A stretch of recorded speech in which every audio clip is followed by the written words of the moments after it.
I may just start in the interest of everybody having time, and I know you want to go home and start working in your yards. I'm going to start with something that started actually before our period in 1947, because it carried on through the Carl Storm years. There is a member of our congregation, Angela Shea, and you did see her picture. Bethany and I will go through some of the early pictures with you.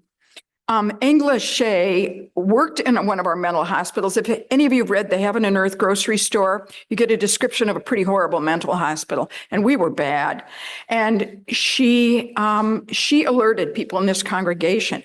Fabulous little story, all written up in this book about us.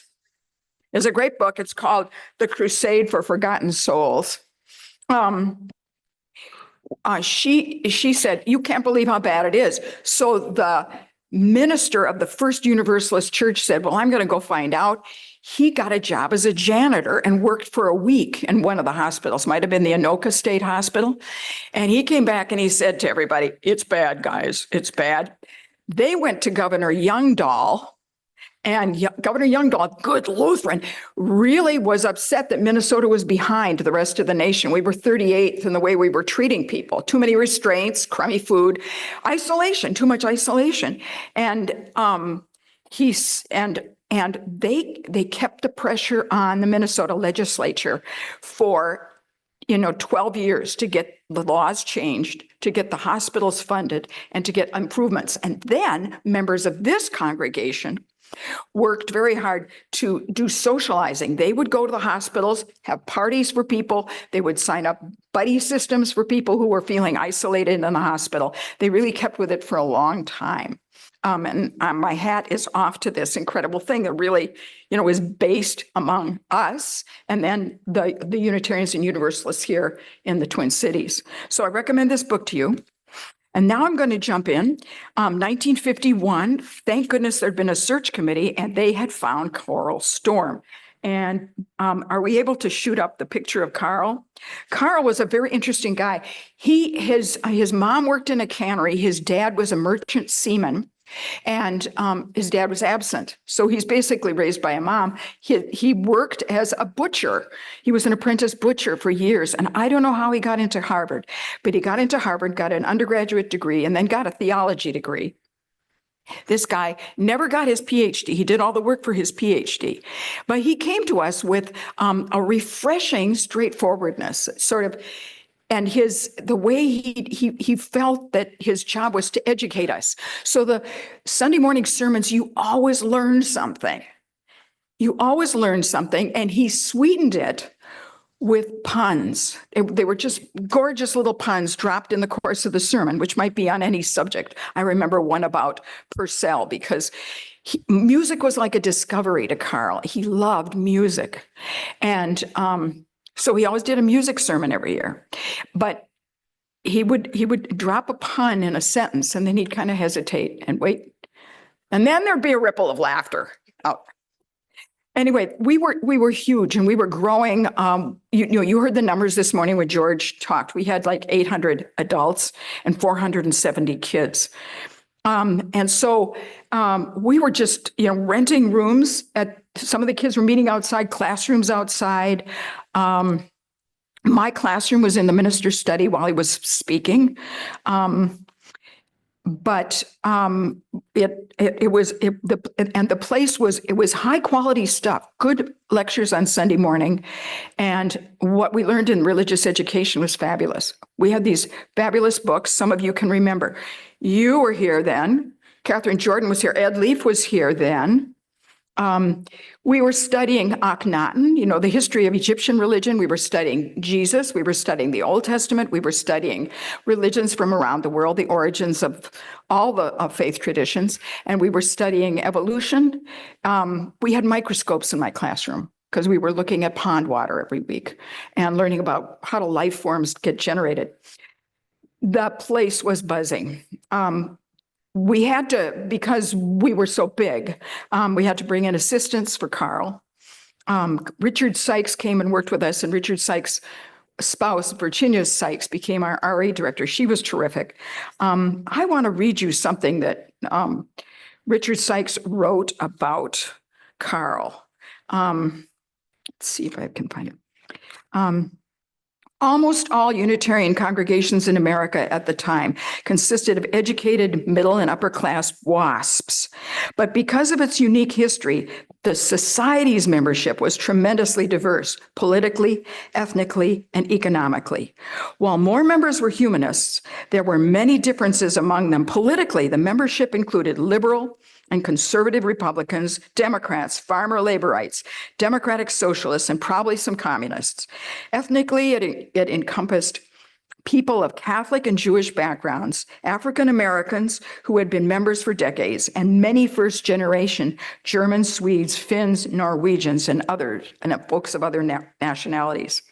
And there were tremendous social class differences here in the congregation. Some members were corporate presidents, and there's a story there. Others were prominent faculty members at the university, middle class or upper middle class professionals. Many were factory workers active in the union movement who had taken part in the general strike of the 1930s. There were painters and musicians, and even denizens of Skid Row who attended regularly and sought to be active participants.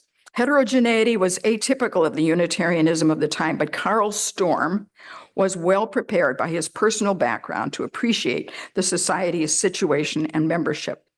And Carl is one of the people that helped us earn the name. We have been made fun of by other UU congregations in the Twin Cities area. We've been accused of worshiping music. Carl did. And Carl was one of the people agitated for us to get this fantastic organ. At the time we got the Holdcamp organ, it was one of two in the state. And it's the outstanding organ of, this is really an outstanding organ, really. And it cost $40,000. And many members of the congregation were horrified. We are doing something so churchy. We can't have an organ that's so churchy. So there was a huge fight.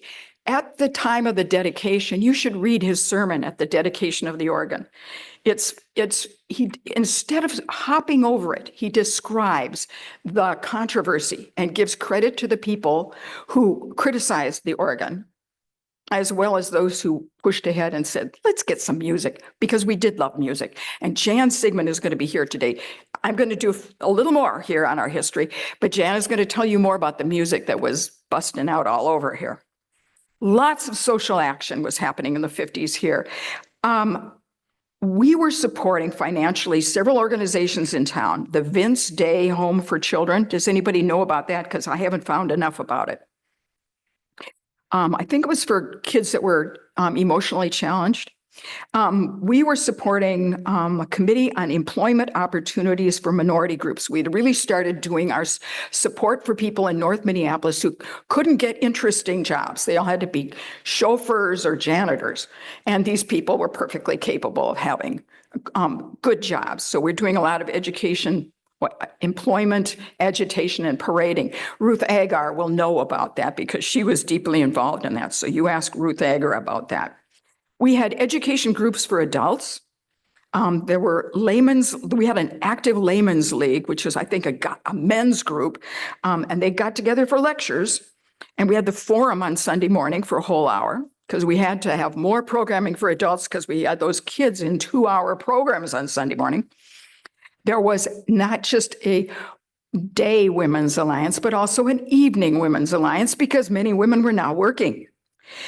We realized we were running out of space, even with the new building we have in 1951. And we need to see that photo. There's Carl. And then Bethany is going to shoot up a picture of, here they are. This is the cornerstone of our original church, which had been removed from the church that was taken apart downtown and moved into our Loring Park house.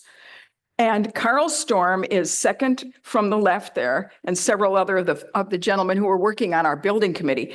They are lugging this all the way up from Loring Park to here. so that we could open November 1st of 1951.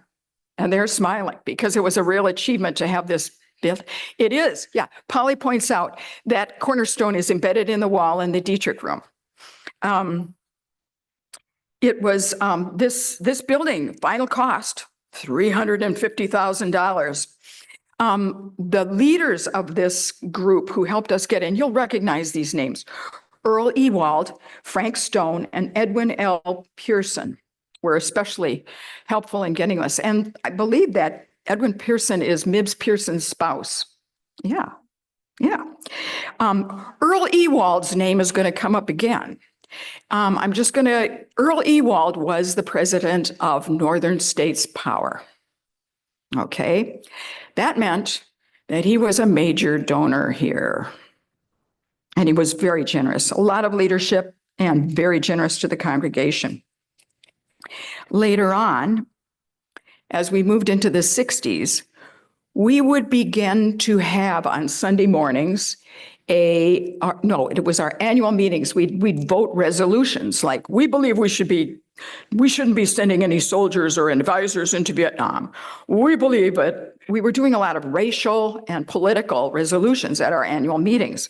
We stopped doing that when the rest of the Unitarian Universalist Association started doing it. And then we realized that we were sitting on our annual meetings for 4 hours, doing all of their resolutions as well as ours. So we stopped doing it.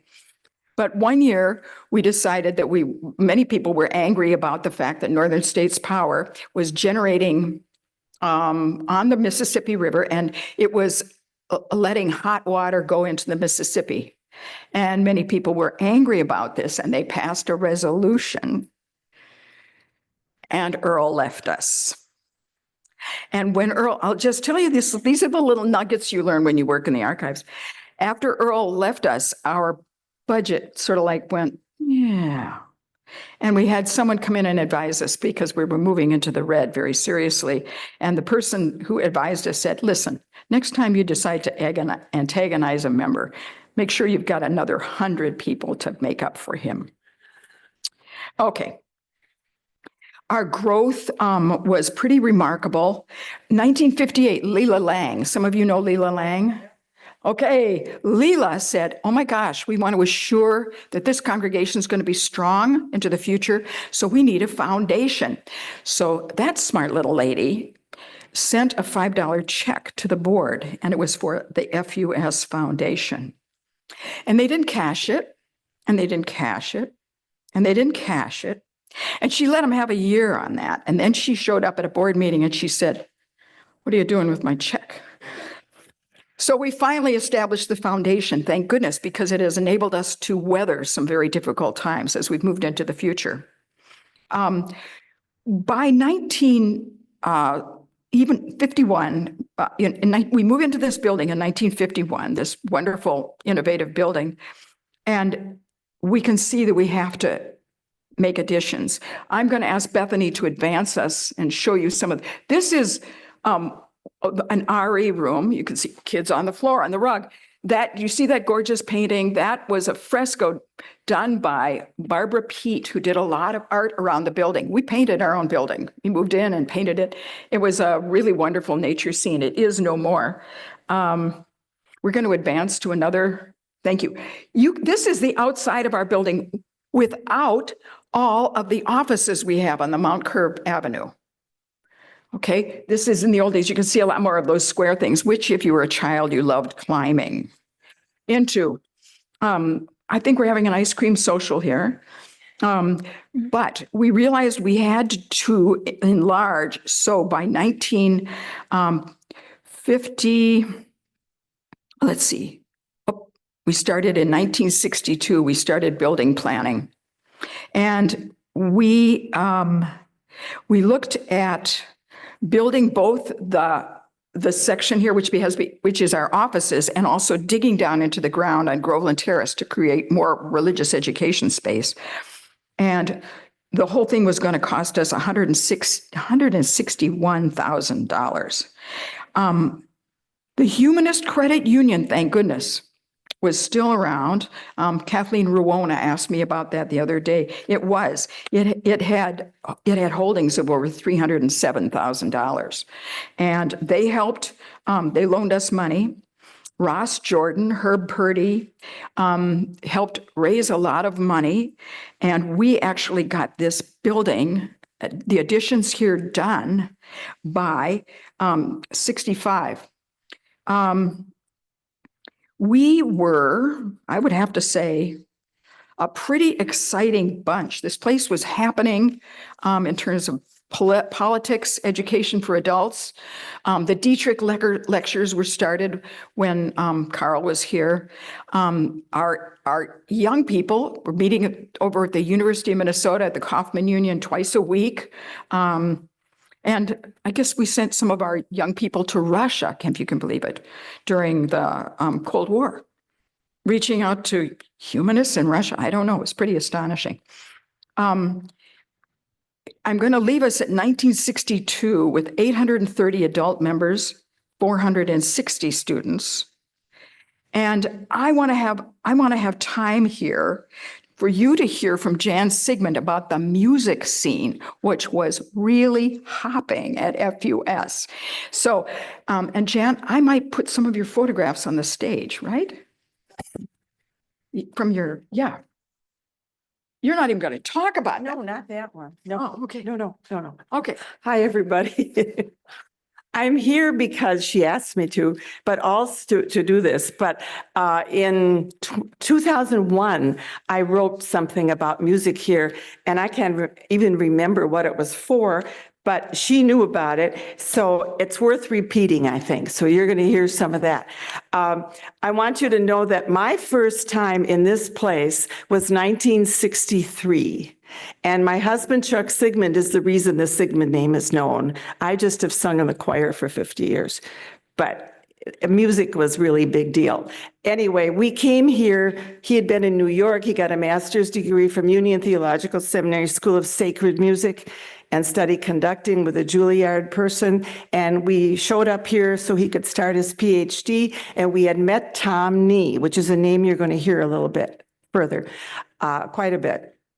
Anyway, Tom needed some help in the choir, and it was Easter everywhere else, but here it was Spring Sunday. And what I remember is looking out and, well, first for the service, two charming young women had baskets full of flower petals, and they strew them out as they walked down the aisle. But what I noticed was there were any number of mixed racial couples throughout the audience, and that was that time when they felt safe and comfortable here, and I found that very interesting. So now back to 1951. Our new, and Carl Storm, as you know, was the pastor. Were any of you here in 1951? Anybody here? Yeah, okay, well, she's an expert. Okay. All right, I wasn't, but I did look up a lot of stuff. Okay, our building was really a big deal to the community.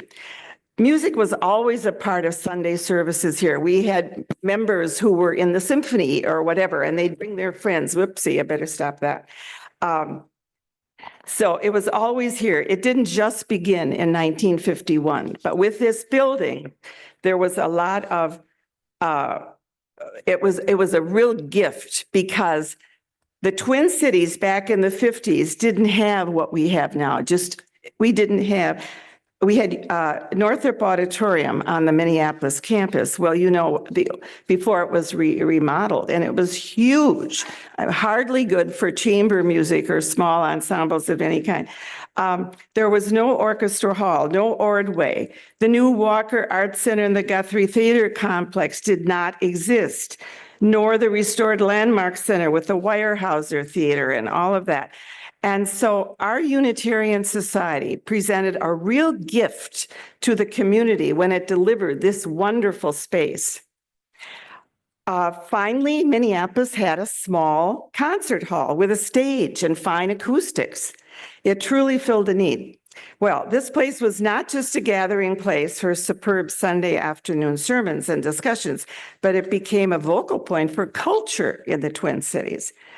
It was free of religious ornamentation. People felt comfortable here, and they came for music, art, and dance because we as members fostered and supported such extravagances. This was not merely a lovely empty space. So we were even reviewed in the newspaper. We'd have concerts here, and they were reviewed. Here's, for example, one short one. To judge by local manifestations, one would say that Unitarians are among the most musical of denominations. A good building is important, but none of this happens without talent, effort, and support. At the time of the dedication, there was a music committee, but no actual music director. There were occasional concerts created by members and so on. But then Tom Nee returned to the Twin Cities in 1953 after a year of study and opera conducting in Europe. I don't know if his music position at McAllister is what brought him here, but I do know that, excuse the word, but Tom was a divine gift. Musicians know each other, so when Tom showed up at FUS, fellow musicians and members, I don't know if I'm pronouncing this right, Annette and Fritz Hughart, yeah, they, according to what I read, asked Tom to be music director here. And he became the first official music director, and we had an electric organ played by Ruth Rye. Tom was noticed for many reasons, but also because he was unusually short. He used to say, you know, my name is Tom Nee, the T, Nee, you know. Anyway, but he was a fabulous musician, full of ideas and energy, and he stayed with us for 13 years through June of 1966. This place was really alive. Under his direction, we had our own chamber orchestra, a chorus and ensembles that performed for services, but also evening concerts. Combined with the concerts were art shows by prominent local artists that included our own Lou Safer, a name a lot of you know. Tom attracted the best musicians, and some of them brought their friends. This, combined with imaginative programming and stellar musicianship, put large crowds and reviews, as I said, in the newspaper. Here's an excerpt from one review. The scattergun approach in programming is refreshing when, one, the music is all first class, and two, the performers know their business. Both requirements were observed last night. But were they well attended? Well, listen to this excerpt from a 1959 review in the Tribune. The Unitarian concert series wound up Friday night in a flourish of 18th century chamber music, early and contemporary choral music, and splashes of modern dance. The combination, all directed by Tom Nee, brought out a crowd that filled the main floor of the Unitarian Center and called for extra chairs in the balcony. Yes, bravo. A very successful Bach festival was held in May 1959 and repeated by popular request in 1960. The Bach picnic invited the audience to bring a picnic or Bach's lunch for the interval between two concerts. At 4:30, Bach chamber works were played, and at 8:30, folks heard things like the Brandenburg concertos. And I think they were outdoors a lot and sat on all the lawn space. Tom Nee introduced something called musical sermons that were later changed to composer Sundays. And that's what I remember when I started coming here. When I arrived at this society in the mid-60s, I recall that the last Sunday service of the season was always devoted to music and the music of one composer. It alternated between a dead composer and a contemporary composer, like Charles Ives followed by Schubert, or Mozart followed by Bernstein. And they were wonderful Sundays. More recently, these are referred to as performance Sundays. Now, the enormous quantity of works performed here was not always in the classical tradition, but also folk and jazz. Among our noteworthy artists, by the way, was Pete Seeger. Obviously, Tom Nee was a gift to all and really got the ball rolling. He stayed with us for 13 years until he left to teach and conduct at the University of California, San Diego. My husband, Charles Sigmund, was chosen to be the next music director here, and therefore that was fall of 1966 when Chuck took over. We were pleased and turned out to be a good thing for all of us. Life was very busy and demanding, but we loved this place and found our best friends here. We took a leave, a 2-year leave. Chuck had to do a dissertation for his PhD. We ended up in Ecuador for a year and then came back, and he finished his PhD, and we had substitute music directors. But when we returned, Chuck accepted once again the position of music director from 1970 to 1983. Now, I don't know if you've heard a lot about the organ, this gorgeous organ that we have, this incredible pipe organ and console. Until 1966, there was an electric organ hidden behind a screen somewhere up there, and reports say it was a poor excuse for an organ. And it had a large burlap covering, plus there was carpeting on the stage. I mean, that was good for acoustics, I suppose. The organist was therefore hidden, which made special services such as a wedding, when you have to notice things, very difficult. On October 14, 1962, Carl Storm gave the sermon at the extremely special dedication of the new whole camp pipe organ. This extraordinary purchase was accepted in various ways. You can imagine. First of all, you need to know that this is a carefully designed organ. Wendy talked a little bit about that, bearing a very famous and respected name. Here in the Midwest, the only other instance of this purchase so far is St. John's Abbey at Collegeville. Some people go there just to see the building and the organ and hear it. Although their organ is larger in its voicing and much more expensive, it is fundamentally the same and envied by many. What did it cost? Pardon? This is our organ. That's Oh. Carl's. Oh. Charles Ducking and the outdoor organ. You can see Carl in the pulpit. Okay. Now, when you have, oh, wait a minute, I missed something here. What did it cost? I know of no receipt of payment, but some older members voiced $60,000. I mean, that was a while back. I don't know what it would cost today. Would you believe that there were some who were very unhappy about this? The presence of a pipe organ? And they didn't remain quiet. Here's a quote. I feel that the present appearance of the front of the auditorium is ugly, in marked contrast to the beauty of design that characterized it formerly. The organ pipes in their blatant display of sheet metals dominate the view like some plumber's nightmare.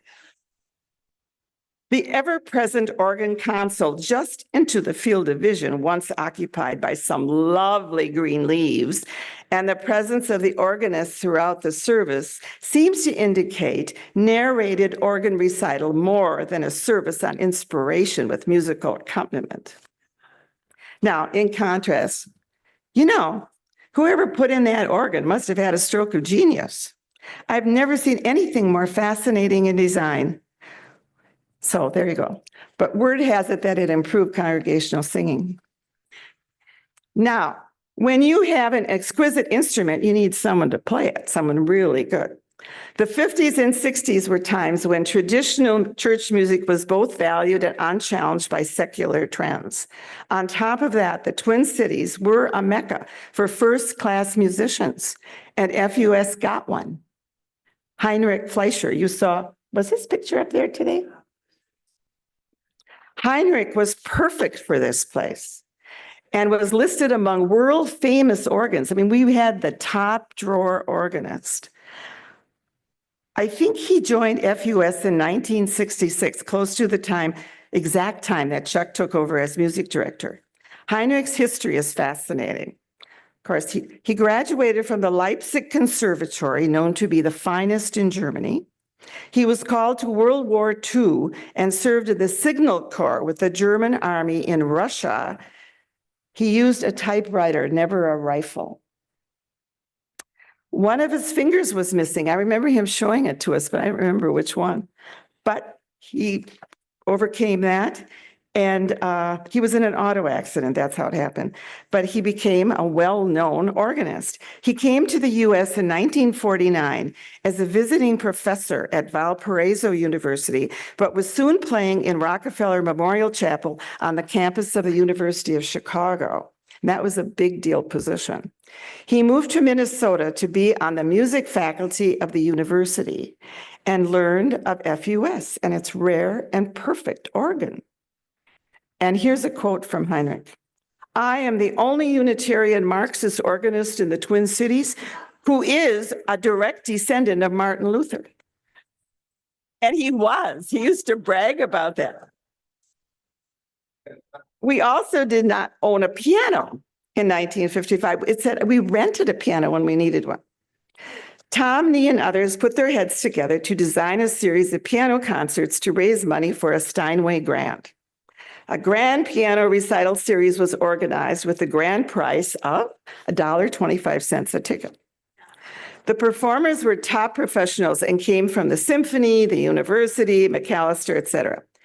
Our hall evidently was filled at each performance, and our splendid Steinway was purchased in 1956. No one seems to remember what we paid, but we think it was between $6,000 and $7,000. That's a lovely instrument.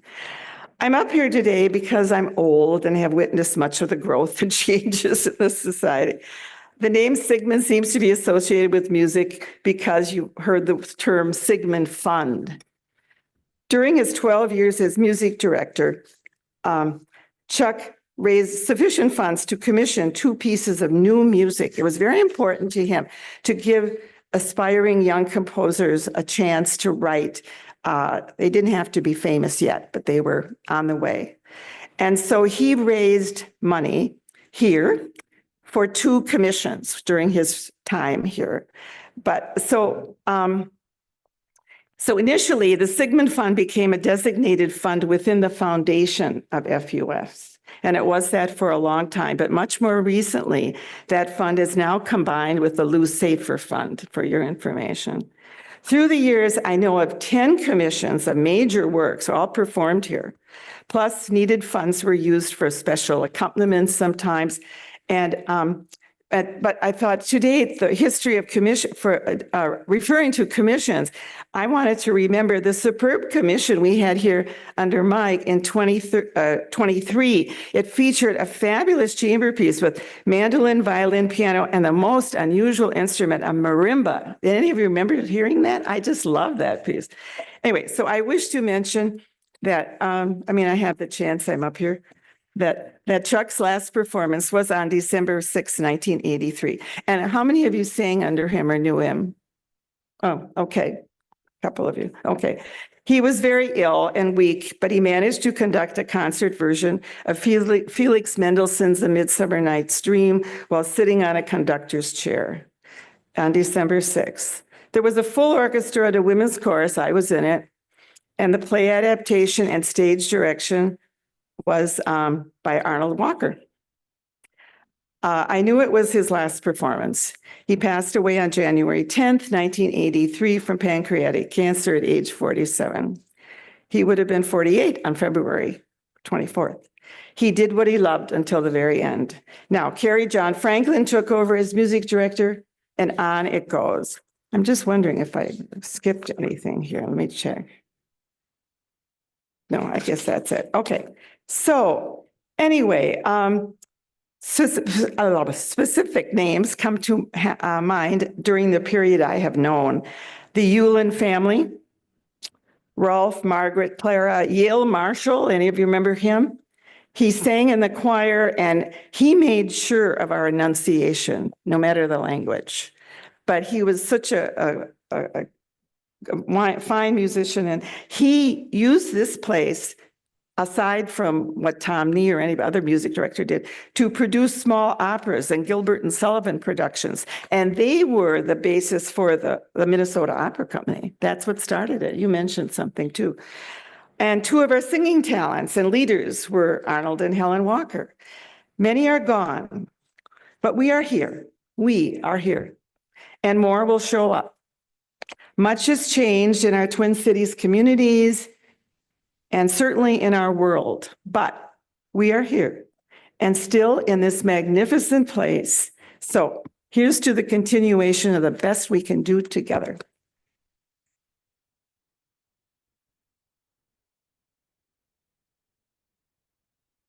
That was terrific, Jan. We did a lot of musicals here under Arnold and Helen because they were both Broadway people. I mean, they were good. And actually, can I tell them you brought pictures? They did musicals. Two fundraisers, dinner theater. They did dinner theater here. They did Sweet Betsy from Pike. They did Gilbert and Sullivan operettas here. And it just so happens that Jan has some photographs from when they did, let's see who it is. It's Don Asp wrote one year for the fund drive, the annual fund drive. King of Parody. Don Asp, King of Parody. He wrote My Fair Share Lady. And you are looking at My Fair Share Lady. She wore rags, and then she finally wore an evening gown, and she learned how to, her name was Uni. And but she has a few photographs that we may put up here on the stage. We were into just having a whole lot of fun with music.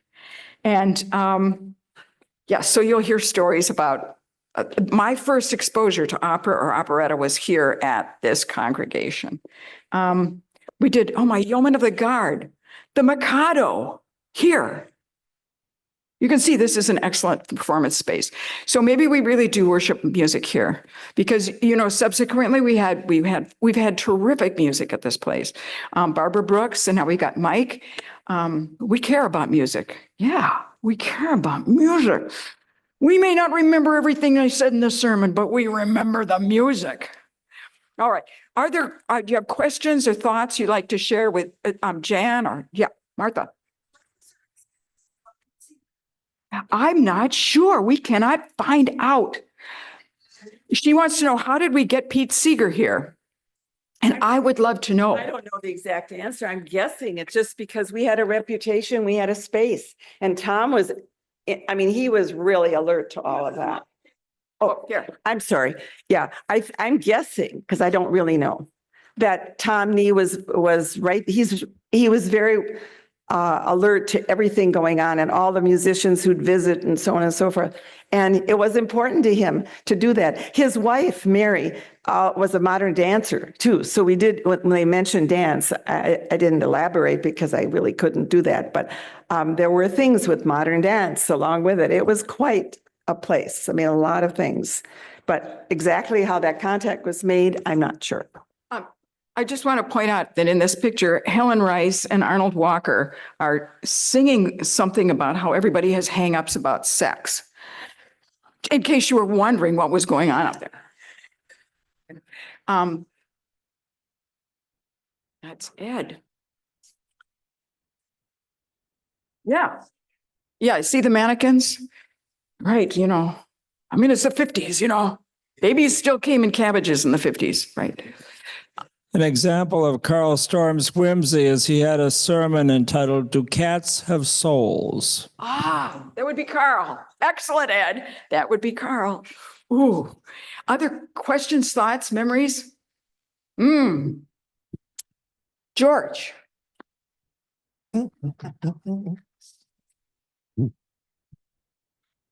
Well, George is over here. but I was just going to point out that Heinrich Fleischer's, there's a label on the organ recommending or acknowledging him as organist here. George had a question.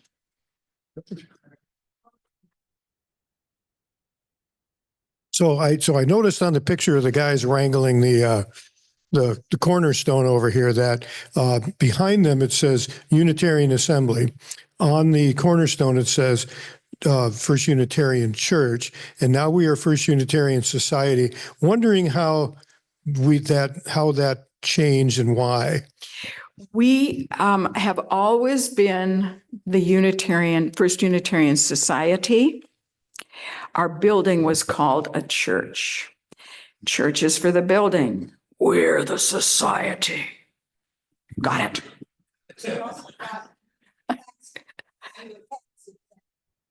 If we're church, we're tax. Thank you, Carol. Thank you.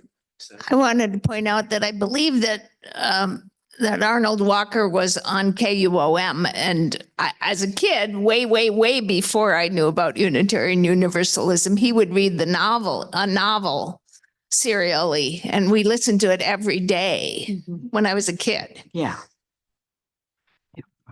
KUOM was the university's. Yeah. KUOM. Thanks, Holly. Thank you.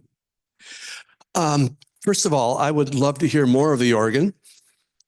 And also, the education program sounds like a dream. I wish we could still do some of that. I mean, I was listening to what you were talking about in terms of what they were studying. I was like, oh, wow, fantastic. But I'm not sure how to ask this. What happened that we lost some of that diversity? You're talking about the people from all different classes and walks of life and everything. What happened to that, do you think? Or am I just assuming something? That is an excellent question. I would have grown up without knowing anybody of color if I hadn't been attending this congregation. Thank goodness we still have some. It has been explained to me by some people of color. Why would I go to a white church? We have better music. But that isn't the complete answer, and that is a good question to be asking.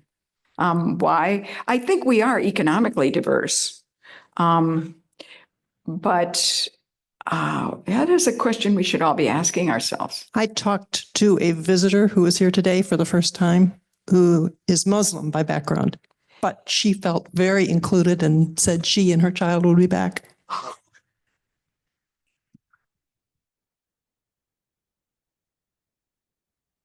I have a good friend who is Black, and her friend now comes here. And so she and I know her, we've talked. We can't get our friend to come. She says, and in too many situations where I'm the only Black person or one of a couple. So that's why. Thank you, Pat. Yeah. Oh, yeah, Carol.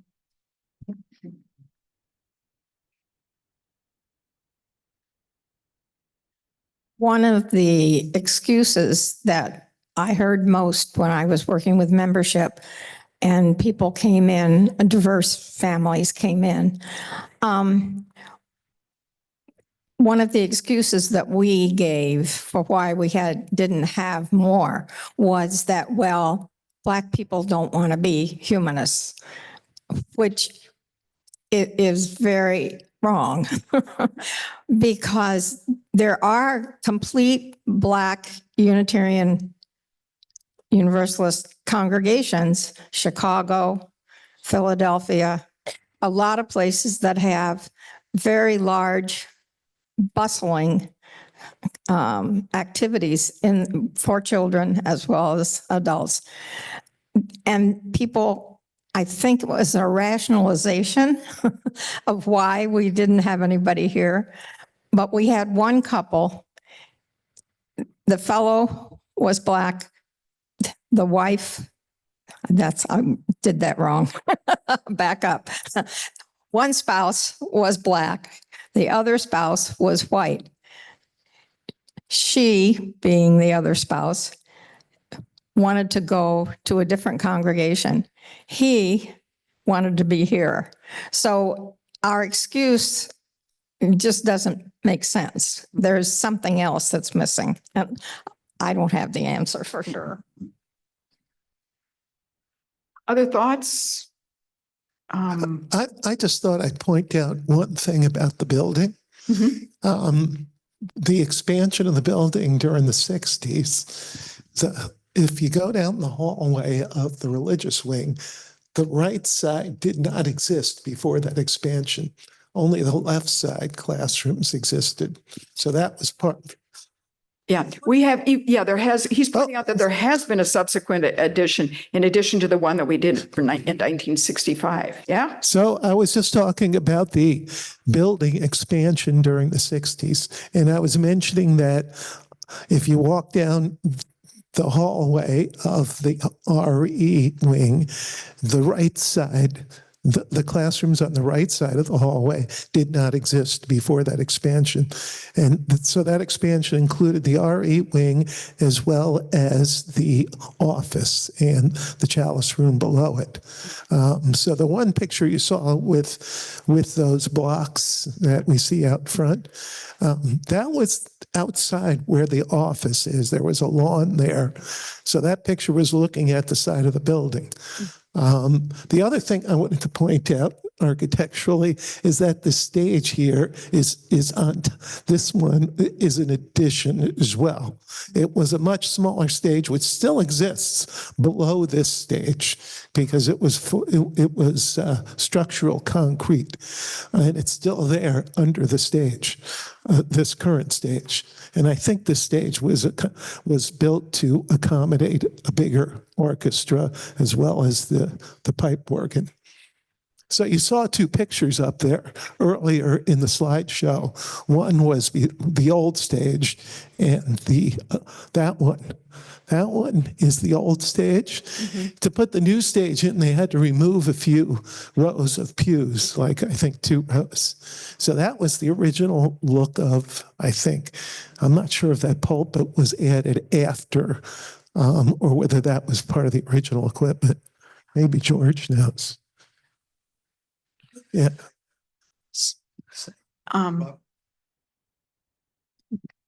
So in this room, this glass wall is a very hard surface.